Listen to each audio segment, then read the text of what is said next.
এখন প্লাস্টিক আমাদের জীবনের অবিচ্ছেদ্য অংশ হয়ে উঠেছে, যদিও এটি মোটেও ভালো কিছু নয়। কিন্তু উপায় কি?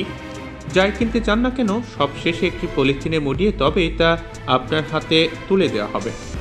আবার বাড়িতেও মশলা থেকে শুরু করে রান্না করা খাবার সব কিছু সংরক্ষণে আমাদের অগ্রাধিকার থাকে প্লাস্টিকের বয়াম বা বক্সের প্রতি। প্লাস্টিকের ব্যবহারের ক্ষতিকর প্রভাব বেড়ে চলেছে।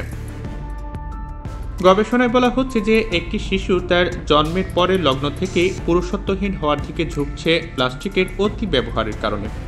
সম্প্রতি ব্রিটেনের পোর্টসমাউথ ইউনিভার্সিটির করা গবেষণায় খাবারে মাইক্রোপ্লাস্টিক শনাক্ত করার জন্য 2 ধরনের খাবার সংগ্রহ করা হয়। এর মধ্যে একটি ছিল প্লাস্টিকে মোড়া এবং অপরটিতে কোনো প্লাস্টিকের আবরণ ছিল না। প্লাস্টিকের প্যাক খাবারে প্রায় 2.30 লাখ মাইক্রোপ্লাস্টিক পাওয়া গিয়েছে। অপরদিকে প্লাস্টিকের আবরণ ছাড়া খাবারে 50,000 মাইক্রোপ্লাস্টিক কণা ছিল। গবেষকরা দাবি করছেন এই পরিমাণ মাইক্রোপ্লাস্টিক শুধু প্যাক করা খাবার থেকেই পাওয়া গেলে প্রত্যেক মানুষের পেটে প্রতিদিন 10 গ্রাম মাইক্রোপ্লাস্টিক প্রবেশ করছে। এখন প্রশ্ন হলো, মাইক্রোপ্লাস্টিক কেন অসুস্থ করে তুলছে?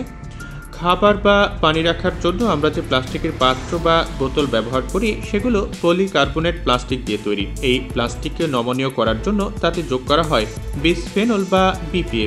এটি একটি রাসায়নিক।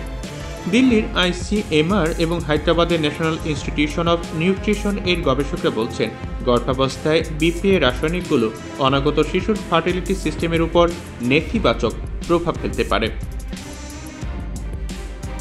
NIN এর গবেষণা বলছে যে প্রত্যেকের, বিশেষ করে গর্ভবতী নারীদের প্লাস্টিকের পাত্র ব্যবহার করা এড়িয়ে চলা উচিত। এই ধরনের পাত্রে জায়গা অনেক বেশি থাকে ঠিকই, তবে সেই পাত্র মাইক্রোওয়েভে ঢুকিয়ে গরম করলে তখন প্লাস্টিক থেকে খাবারে বিপিএ রাসায়নিকের প্রবেশের ঝুঁকি অনেক গুণ বেড়ে যায়।